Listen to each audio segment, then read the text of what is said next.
Se o mar me submergir, a tua mão me traz à tona pra respirar e me faz andar sobre as águas.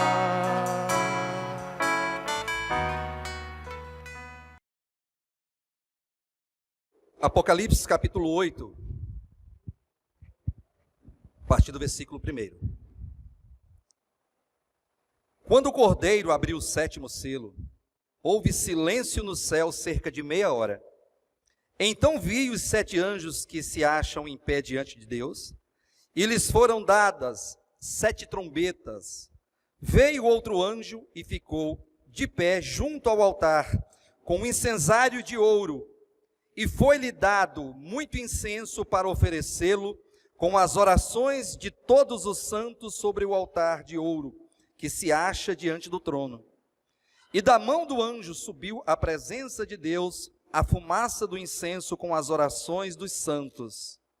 E o anjo tomou o incensário, encheu-o de fogo do altar e atirou à terra. Houve trovões, vozes, relâmpagos e terremoto. Então, os 7 anjos que tinham as 7 trombetas prepararam-se para tocar. Amém, queridos? O 7º selo é um selo que, de maneira prática, introduz o segundo momento dos últimos 7 anos, dos quais nós estamos falando já algumas ministrações. Os irmãos sabem que quando nós falamos do tempo do fim, quando nós falamos dos eventos apocalípticos registrados aqui neste livro, nós estamos falando escatologicamente dos últimos 7 anos, que consistem naquela última semana das 70 semanas de Daniel capítulo 9. Os irmãos se lembram que a profecia das 70 semanas, lá de Daniel, foi estabelecida primeiro do que o Apocalipse. O Apocalipse veio depois. E se o Apocalipse vem depois, então nós precisamos ater a profecia, porque de lá parte a ordem escatológica de Deus. E os irmãos sabem que aquelas 70 semanas, que implicam em 490 anos, até porque as semanas são semanas de anos, não semanas de dias. Então, 70 semanas consistem em 70 vezes 7 anos. Cada semana tem 7 anos. Então, 7 anos vezes 70 dá 490 anos, para que tudo aquilo que foi profetizado ali se cumpra cabalmente pela soberania de Deus.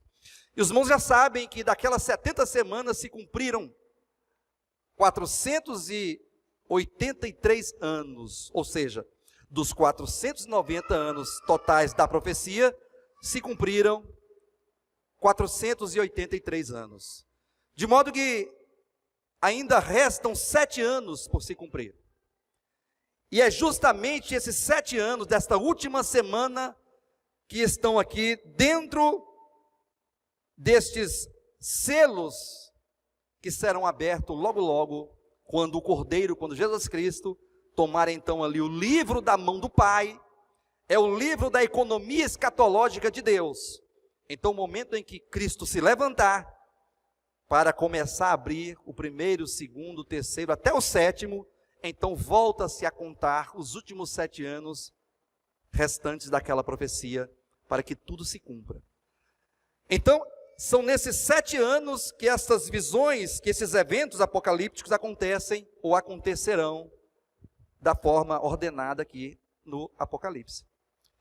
Lembrando que esses últimos 7 anos, eles são divididos em 2 partes. A primeira parte corresponde ali os 4 primeiros selos, aqueles 4 cavalos, que Jesus chamou de princípio das dores.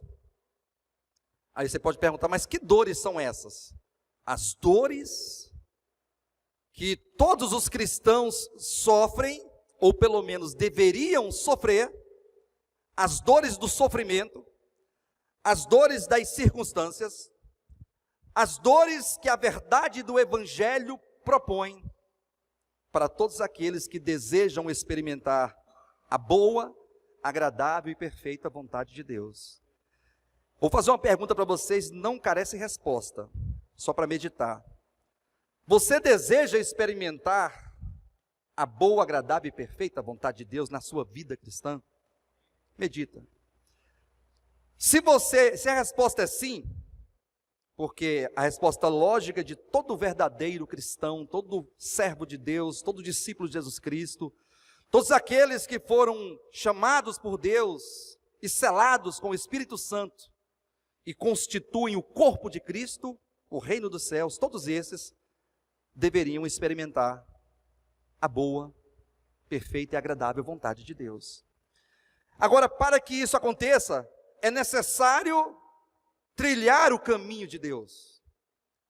É necessário percorrer o caminho de Cristo. É necessário ser um seguidor do Cordeiro, por onde quer que vá, ou por onde quer que você vá. Não é por onde quer que o Cordeiro vá, não. Ser um seguidor do Cordeiro, aonde quer que você vá. Aonde quer que você esteja, na sua casa, no seu trabalho, na sua escola, na sua faculdade, no seu entretenimento, na sua viagem, na praia, dentro de um supermercado, na fila do banco, na lotérica, dentro do elevador. Aonde quer que você esteja vivendo a tua experiência de vida humana, se faz necessário ser um seguidor do Cordeiro.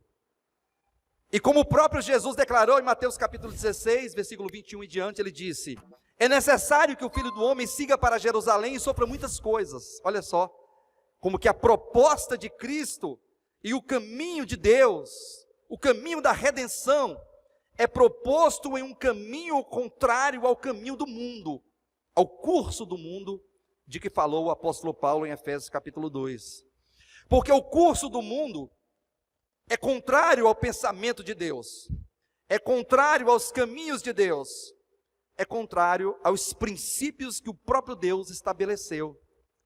Sem razão que Paulo ali, ao escrever aos Filipenses, também a nós, ele declarou que nós devemos cultivar em nós o mesmo sentimento que houve também em Cristo Jesus. Você já se perguntou se no teu coração é cultivado o mesmo sentimento que houve também em Cristo Jesus? É o sentimento do se despojar de si mesmo. É o sentimento de tratar com o próprio coração. É o mesmo sentimento de se esvaziar, de se humilhar, de se submeter a um serviço a Deus. E eu costumo dizer que o maior serviço que você pode prestar a Deus, eu acredito que todo cristão deseja prestar um serviço a Deus, até mesmo por um sentimento de gratidão a Deus, por tudo aquilo que Ele é, por tudo aquilo que Ele tem realizado em nós e por fim, Ele o fará. Todos desejam servir a Deus, mas o maior serviço que nós podemos prestar a Deus é o serviço de um coração submisso. É o serviço de um espírito quebrantado, de um coração contrito, despojado de toda pretensão humana, de toda pretensão caída, religiosa, que o mundo gerou e produziu nos corações ao longo da vida da existência humana. O espírito da queda é um espírito de oposição a Deus e à sua vontade. Quando eu falo oposição a Deus e à sua vontade, essas duas coisas são muito importantes nesse sentido, tá? Porque oposição a Deus é oposição à pessoa de Deus, a tudo aquilo que Ele é, em glória, em soberania, em divindade, em autoridade, poder. Mas quando você fala de uma oposição à vontade de Deus, você está falando de uma oposição a Cristo, porque Cristo é a vontade de Deus. Se você for fazer uma leitura geral da verdade, você vai perceber que Deus tem uma vontade e que essa vontade é manifestar o seu reino. E este reino implica no Deus encarnado que é Cristo e na sua igreja. Nós somos reino dos céus. Todos os que foram chamados e justificados pelo sangue do Cordeiro, e pela vida eterna, todos esses constituem um corpo para Deus, uma casa espiritual, ou podemos chamar de reino dos céus. E agora nós estamos nesta transição aqui na nossa série de mensagens, falando sobre o segundo momento, que Jesus também, em Mateus capítulo 24, chamou de grande tribulação. A grande tribulação de que foi também falada por Daniel, ali no seu livro. E aí nós podemos começar a meditar. Hoje não dará para falar tudo aquilo que deve ser falado, certamente vou passar para a semana que vem a parte 2 dessa ministração da grande tribulação. Mas é importante que todos nós estejamos inteirados e conscientes do que significa esse momento de grande tribulação. Porque, pensando assim em grosso modo, de maneira superficial, sem entrar nos pormenores que envolve esse momento de grande tribulação, é possível que alguém fale, a grande tribulação, ela não pode acontecer como está no Apocalipse, porque é muito sofrimento, é muito terror, é algo que nunca aconteceu na história da humanidade. E o pior de tudo é que Deus vai fazer com que as coisas, todos esses eventos aconteçam. Quando o Cordeiro abriu o 7º selo, este 7º selo, ele é constituído de 7 anjos com 7 trombetas. Ou podemos dizer que o conteúdo do 7º selo, aqui do Apocalipse capítulo 8, o conteúdo são 7 trombetas. 7 anjos com 7 trombetas, que se prepararam para tocar. E à medida que os anjos vão tocando as trombetas, a primeira, a segunda, a terceira, a quarta, até a 7ª, as coisas vão acontecendo, Deus vai agindo na sua soberania, no seu poder, trazendo juízo para a terra, trazendo juízo para o mar, trazendo juízo para a natureza, trazendo juízo nos rios, nas águas potáveis, e trazendo juízo para o homem que está aqui ocupando este mundo. Mas que tudo isso não é meramente uma ira de Deus. Deus está irado com a humanidade, Deus está irado com a injustiça do homem, Deus está irado com tanta perversão, tanta maldade, tanta injustiça, tanta apostasia de seres humanos que Ele criou e que simplesmente dá as costas ao Altíssimo e despreza a sua vontade. Mas devemos olhar numa ótica em que Deus, o próprio Deus, Ele propôs um caminho de salvação. E agora eu quero olhar e quero convidar os irmãos a refletir na questão da grande tribulação como uma bênção de Deus para os cristãos. Pastor, nunca ouvi falar disso. Primeira vez, é inédito ouvir falar que a grande tribulação é uma bênção. Por que a grande tribulação seria uma bênção? Ou será uma bênção nesta ótica que eu quero começar a falar nesta manhã? Porque Deus, Ele tem os seus caminhos. Amém? Quantos estão entendendo? Diga amém. Deus, Ele tem os seus caminhos. Deus tem os seus planos. Deus, Ele tem os seus princípios que Ele mesmo estabeleceu para si. Veja como que quando Deus propôs a sua vontade eterna, lá na eternidade passada, Ele falou assim, eu vou propor uma vontade, esta vontade vai se tornar num propósito, e este propósito ele vai acontecer cabalmente. Mas que este propósito, que esta vontade, que esta proposta de Deus começaria por meio dele mesmo. Ou seja, ele experimentaria toda a sua vontade primeiramente na pessoa do Nazareno, conhecido como Jesus de Nazaré. Então, quando o verbo se faz carne, nasce nessa terra, cresce, se torna um adulto, e então ele começa o seu ministério, nesta ótica de Deus, no princípio de Deus, no caminho de Deus, segundo o coração de Deus, ele está experimentando a vontade de Deus. Não sabiam que Jesus, o homem Jesus ele experimentou como homem toda a boa, agradável e perfeita vontade do Pai. Ele experimentou, ele caminhou. Na semana que vem falaremos da grande tribulação numa ótica de batismo no fogo. E o próprio Jesus foi batizado no fogo. O próprio Jesus experimentou tudo aquilo que nós precisamos experimentar, até porque a grande tribulação, sendo uma bênção de Deus, eu digo isso no sentido de que Ele deseja aplicar em nós a sua vontade. Nós não fomos chamados para sermos, entre aspas, abençoados por Deus, como prega a teologia da prosperidade.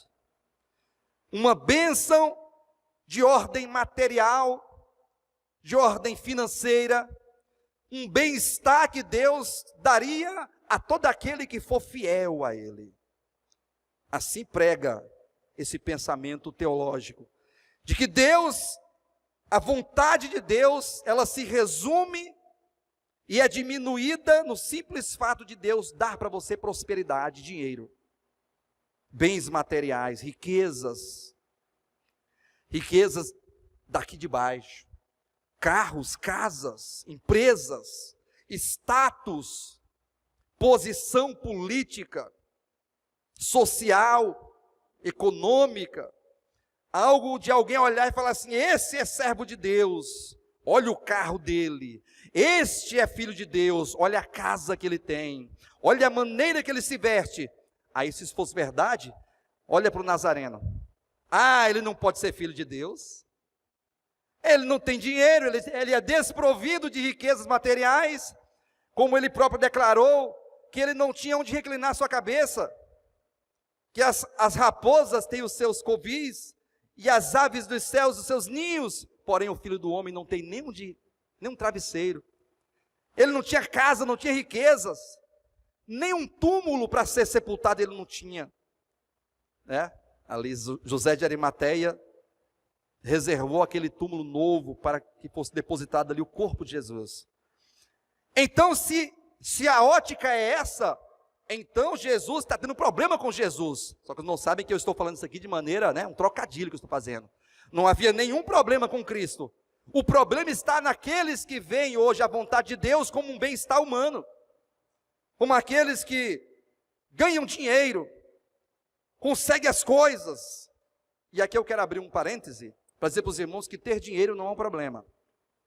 Ganhar dinheiro não é um problema. Ter um carro bom não é um problema. Conseguir uma casa, ter uma vida estável, boa, confortável, não é o problema e nem é pecado.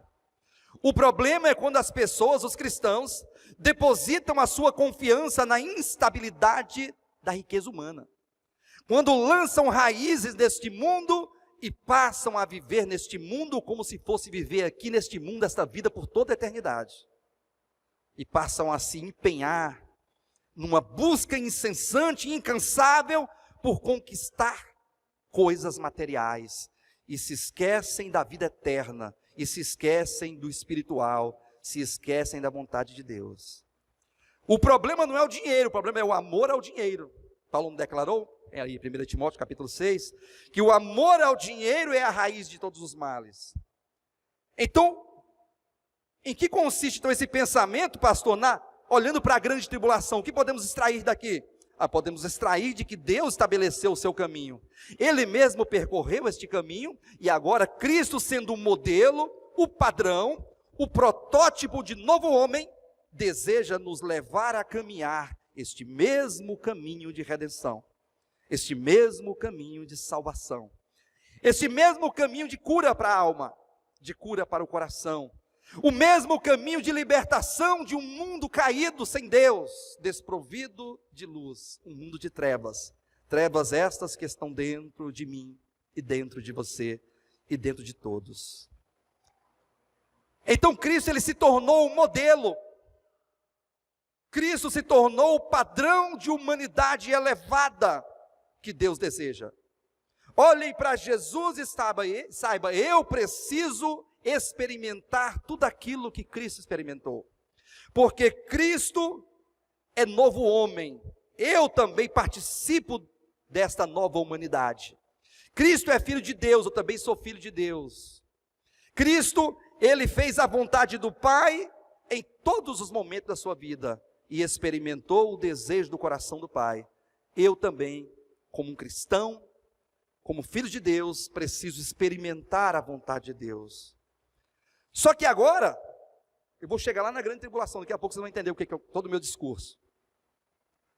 Só que agora, Deus deseja que nós passemos e experimentemos este caminho de Deus hoje. Desde o dia que você foi chamado por Deus, você sabe o dia que você foi chamado, há 3, 4, 5, 10, 15, 20 anos atrás.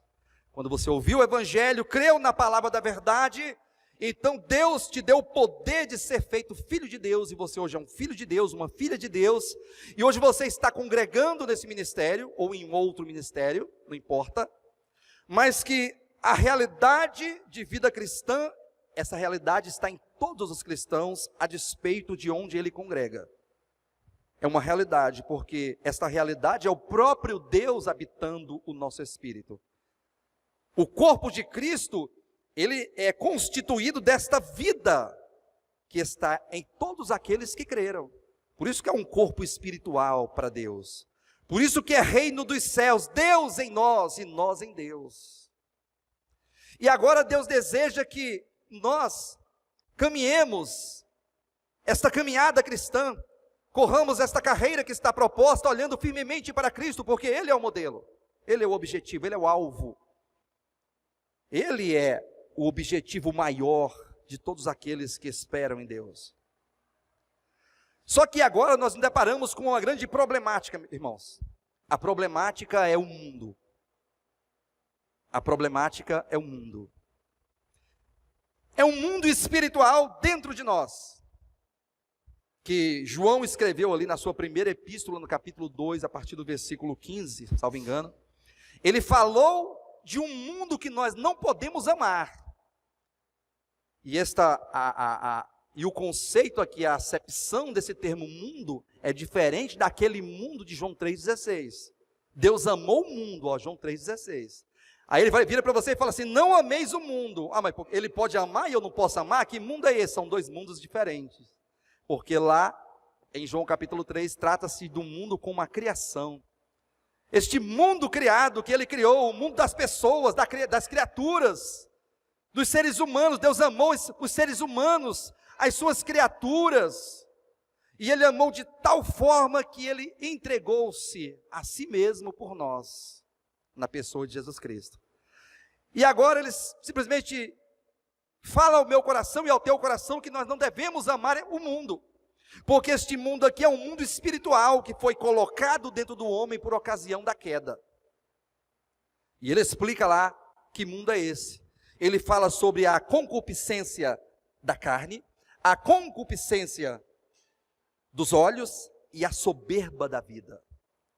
Isto é o mundo que nós não podemos amar. É um mundo que nós temos que repudiar. É um mundo que nós temos que abrir mão. É um mundo que tem que ser percebido dentro de nós, porque se você não percebe o mundo dentro de você hoje, certamente você perceberá no momento da grande tribulação. Sabe por quê?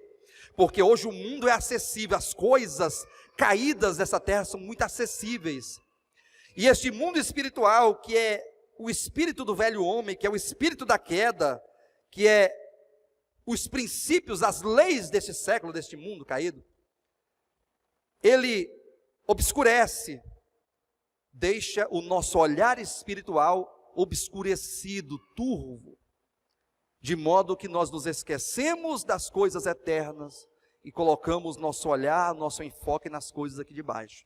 Por mais justas, por mais lícitas, por mais louvável que seja o que nós buscamos nessa vida, por mais justo que seja, mas quando se busca de maneira exacerbada, exagerada, colocando o coração nisso, torna-se um estorvo, torna-se um peso e torna-se um pecado que vai nos separar de Deus. Então a proposta de Deus é que hoje, no tempo que se chama hoje, todos nós, cristãos, olhemos com esta ótica espiritual para Deus, façamos a devida leitura deste mundo, desta vida humana, e possamos projetar diante de nós aqui, elencar diante de nós valores, e fazendo assim, observando os valores da vida, possamos agora colocar cada coisa no devido lugar e passar a buscar as coisas de maior valor, as coisas primordiais, as coisas que estão em primeiro lugar para todo aquele que deseja ser arrebatado antes da grande tribulação. Os irmãos ouviram na mensagem passada, nas mensagens anteriores, falando do arrebatamento, que os vencedores, eles são gerados no interior da igreja.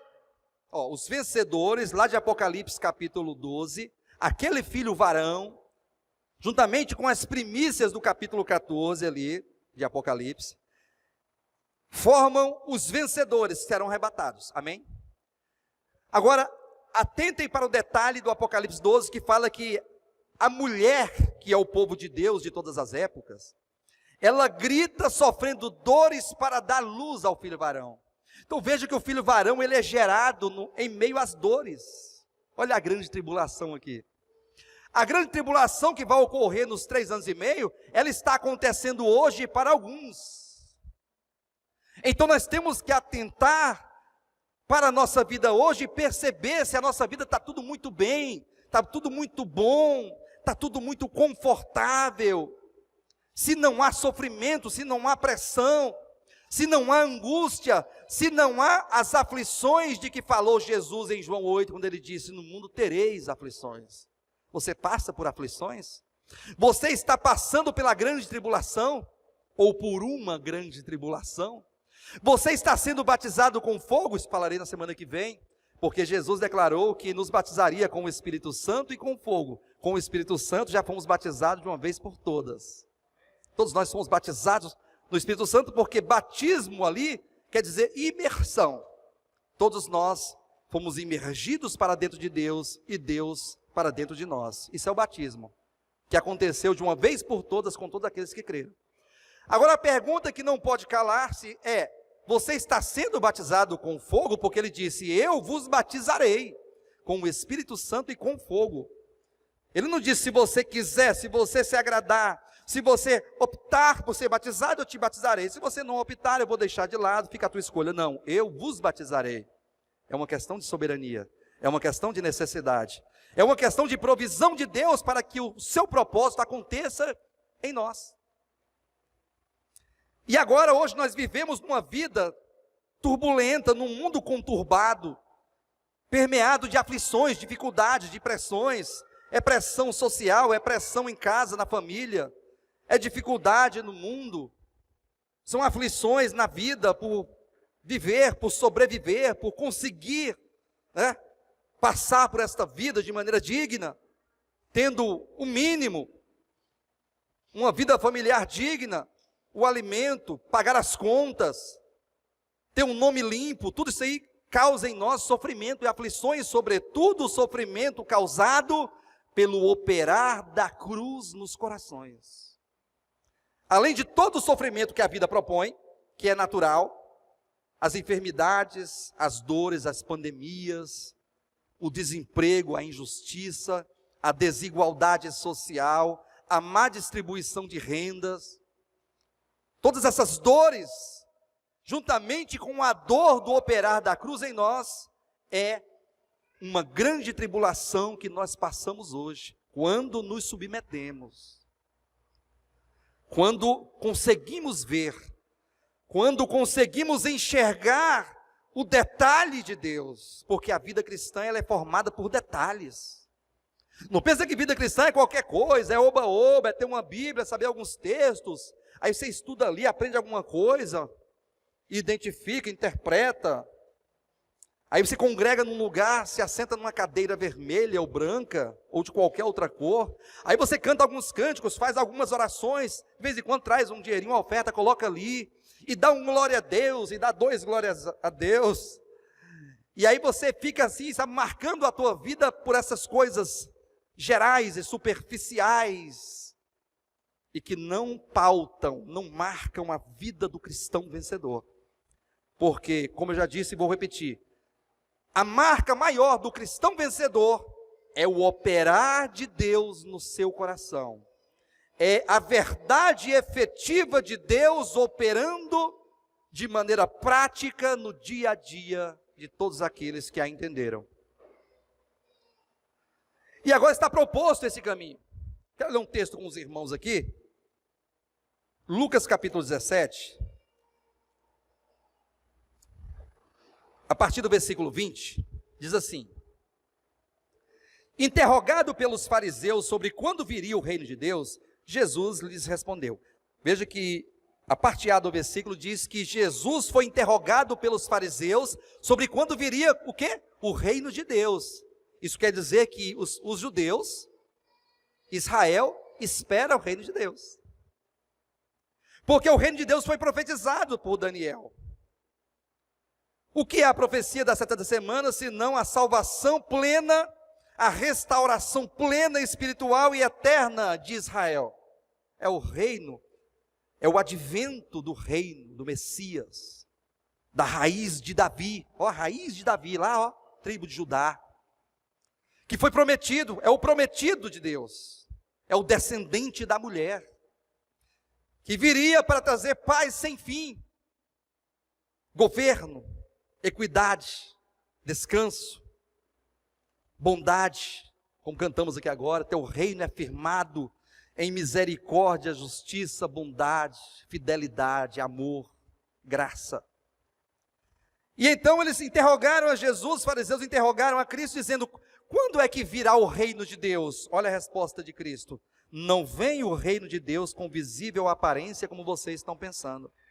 Vocês esperam pelo reino de Deus, assim, Deus de repente vir aparecer para vocês, sentado no trono, e então começando a governar com majestade, com glória, e Yahvé vai chegar, e Yahvé vai se assentar num trono, e vai resolver todos os problemas sociais, econômicos, daqui de baixo, deste reino. Por isso, ele diz, o reino não vem como vocês estão pensando. Versículo 21, nem dirão, ei-lo aqui ou lá está, porque o reino de Deus está dentro de vocês. O reino, primeiro, ele vem oculto, porque o reino é o próprio Deus habitando o interior de todo aquele que creu. E esse Deus, que é o próprio reino, o poder e a glória para sempre, ele vem e faz habitação no espírito daquele que creu, e então ele constitui este, mais aqueles e todos que creram, o reino dos céus. Mas que hoje é o tempo não da manifestação efetiva, visível do reino dos céus, mas é uma manifestação interior, oculta, invisível, dentro de nós. É a manifestação de Deus em nós. Nós falamos aqui em algumas mensagens sobre a oração do Pai Nosso, e quando nós oramos assim: Pai Nosso que estás no céu, santificado seja o teu nome, venha a nós o teu reino, seja feita a tua vontade. Então essa oração, ela evoca, ela clama para que a vontade de Deus aconteça, e essa vontade, como a própria oração declara, é que o teu reino venha, que seja feita a tua vontade aqui na terra, como ela é feita no céu. Então que aquele governo celestial, eterno, divino, venha para essa terra. E de fato veio, mas veio em realidade, o reino está dentro de nós, Deus habita o nosso interior. E agora Deus deseja manifestar o seu reino, sim. Aí você fala, diga comigo, que venha o teu reino. Vamos falar numa só voz assim: Pai, que o teu reino venha sobre a minha vida. Isso é prático, é experimentável hoje, a cada dia. Porque o reino virá. O que é a escatologia de Deus? O que são os 7 selos? O que é o 7º selo, senão o cumprimento desta vontade eterna, que é manifestar o seu reino e glória para o mundo e para os mundos. É que todos olhem para o novo homem, para o reino dos céus, para a nova Jerusalém, para esta casa, esse tabernáculo vivo de Deus, e o glorifique por toda a eternidade, por esta obra-prima que Deus está fazendo, está construindo. Só que agora, para que isso aconteça, para que esses céus se abram, e que Cristo venha manifestando o seu reino com poder e glória, é necessário que primeiro este reino seja manifestado em nossas vidas. E para que este reino seja manifestado em nós, é necessário que nós soframos uma pressão espiritual dentro de nós. O agir do Espírito Santo em nós. O Espírito Santo, ele santifica, ele separa, ele organiza, ele limpa, ele liberta, ele quebra cadeias que estão dentro de nós, a cadeia da maldade, do egoísmo, da falta de humanismo, de solidariedade, de amor. porque o ser humano caído ele é desprovido dessas características divinas de Deus, próprias dele. E agora precisamos experimentar, porque o reino virá quando os vencedores experimentarem este reino. Por isso que ele disse para os fariseus: não vem com visível aparência como vocês estão pensando. Aí a resposta está lá no versículo 24. Por quê? Porque assim como o relâmpago fuzilando brilha de uma a outra extremidade do céu, assim será no seu dia o Filho do Homem, quando ele se manifestar. Aí aqui ele responde a pergunta do versículo 20. Um dia vocês verão o céu se abrindo, e como um relâmpago que é visível, vocês verão o Filho do Homem vindo com poder, manifestando o reino. Mas antes disso, é necessário que o seu reino seja manifestado dentro do coração daqueles que creram. Lucas capítulo 19. Ouvindo eles estas coisas, Jesus propôs uma parábola, visto estar perto de Jerusalém, e lhes parece que eles não entenderam a primeira pergunta sobre o reino de Deus. Olha só, eles não entenderam o que Jesus disse, lá no capítulo 17, a partir do versículo 20. Porque aqui é como se estava se aproximando de Jerusalém, e parecia àqueles lá que estavam ouvindo Jesus que o reino de Deus havia de se manifestar imediatamente. Jesus acabou de dizer que não vai se manifestar com visível aparência como eles estavam pensando. Olha o versículo 11. Ouvindo eles essas coisas, eles quem? Os fariseus, os escribas e o povo, as multidões. Jesus propôs uma parábola, visto estar perto de Jerusalém, e lhes parecer a eles que o reino de Deus havia de se manifestar imediatamente. Aí segue-se a parábola, versículo 12. Então Jesus disse: certo homem nobre partiu para uma terra distante com o fim de tomar posse de um reino e voltar. Olha só. Pessoal, é o seguinte, atenção. Certo homem nobre partiu para uma terra distante com o objetivo, com a finalidade de tomar posse de um reino e voltar. Este homem nobre aqui é o próprio Jesus, é o próprio Deus encarnado. E partiu para uma terra distante, ele iria morrer, ressuscitar e voltar ao Pai. Só que calma, cuidado para você não pensar que este reino que ele foi tomar posse é o céu. Porque já fora dito pelo profeta: o céu é o meu trono, a terra é o estrado dos meus pés. Que casa me edificarei vós? Qual o lugar do meu repouso? O lugar de repouso de Deus não é o céu? A casa de Deus não é o céu? Ele deseja por uma casa, por um lugar de repouso, não porque ele está cansado, mas um lugar de satisfação, de prazer. Deus deseja se deleitar, ter prazer, ter satisfação em uma casa espiritual, a qual casa somos nós.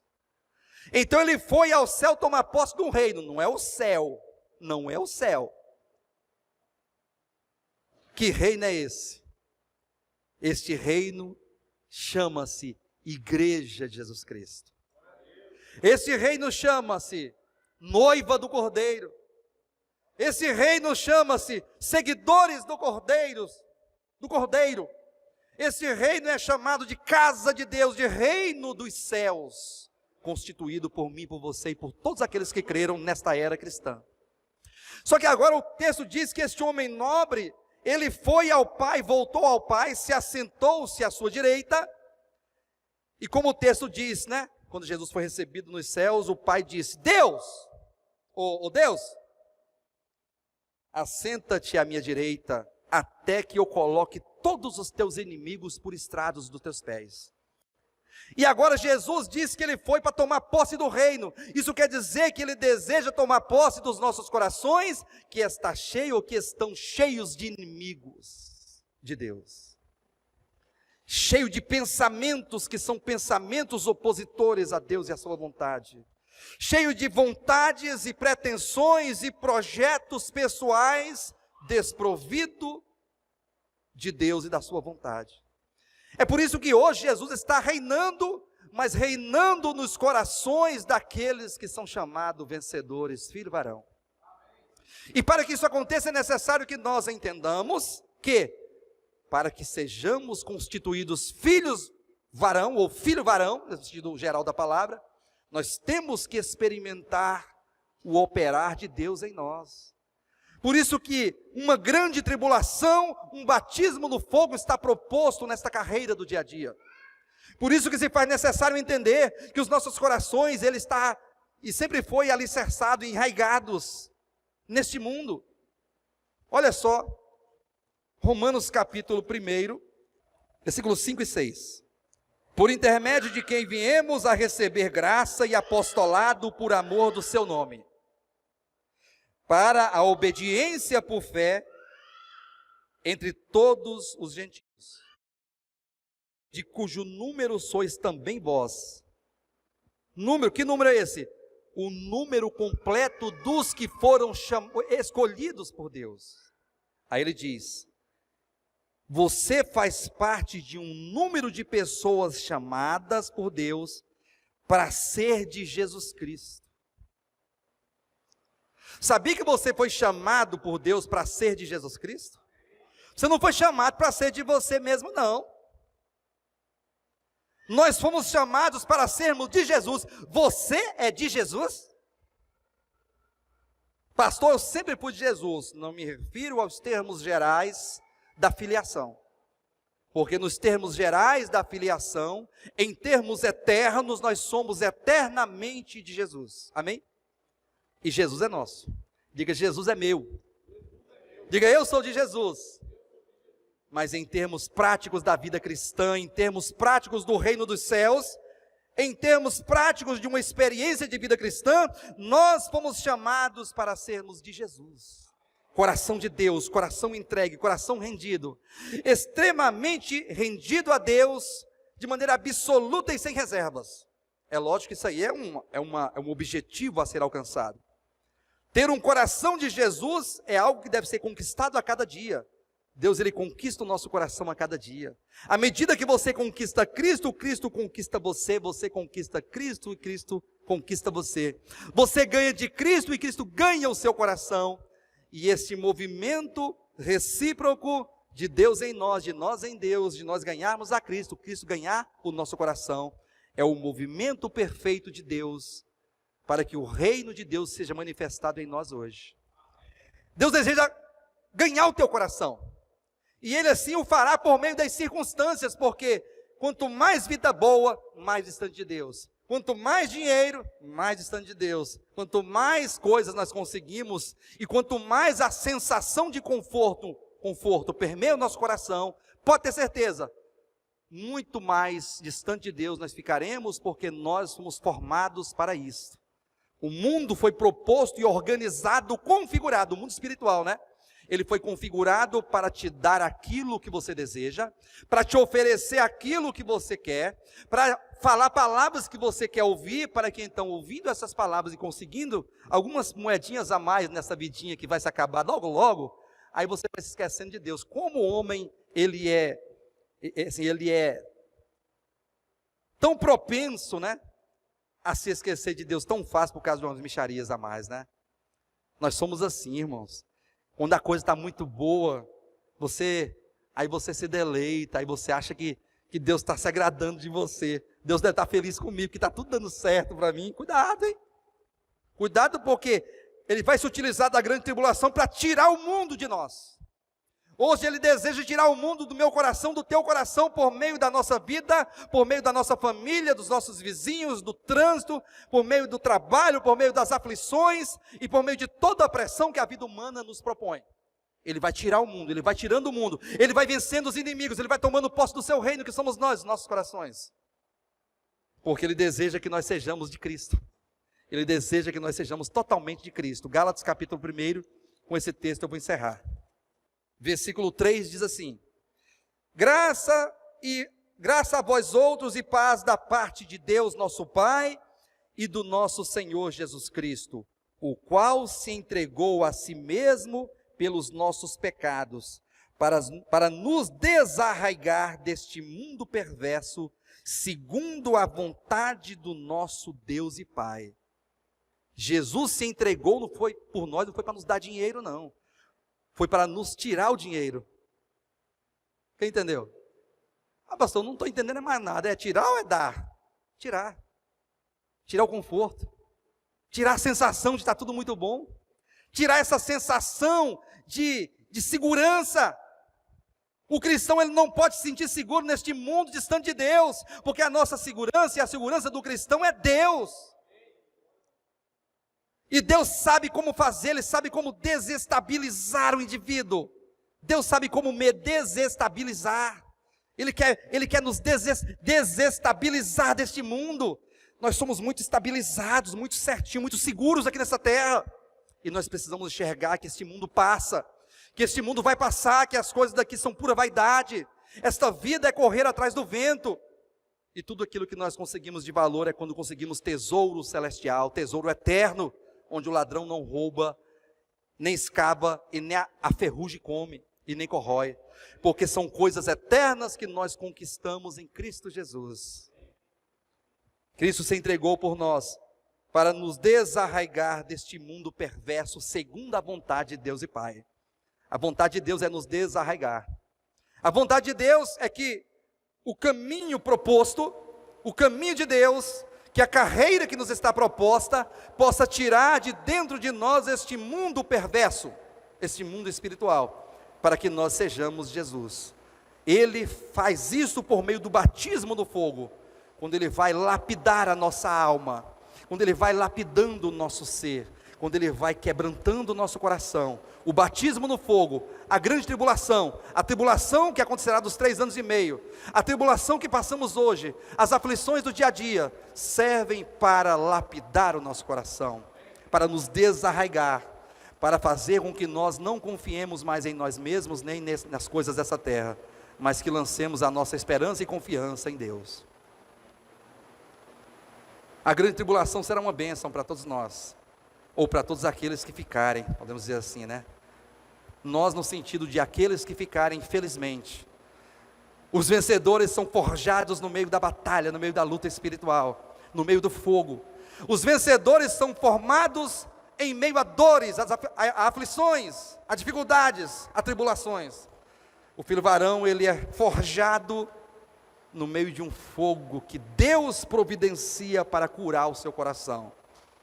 E se nós não passarmos por este fogo hoje, se nós não experimentarmos o batismo do fogo, né, batismo de fogo hoje, se nós não vivermos esta certa tribulação, aflição hoje, e aproveitarmos as oportunidades para mudar o nosso coração, mudar o nosso pensamento e as nossas atitudes, certamente nós passaremos por aquela grande tribulação, para que a vontade de Deus aconteça em nós. O princípio das dores é o intensificar de Deus para os vencedores, porque os vencedores, como foi dito, passarão pelo princípio das dores. E aqueles que não forem vencedores hoje e no princípio das dores, serão vencedores tardios, serão vencedores da besta, do anticristo, do falso profeta, de Satanás e todos os seus exércitos das trevas espirituais. Porque Deus vai nos conduzir neste caminho. Ele propôs o caminho, Cristo passou por este caminho, e Ele vai nos conduzir neste caminho, porque Ele assim determinou na sua vontade eterna.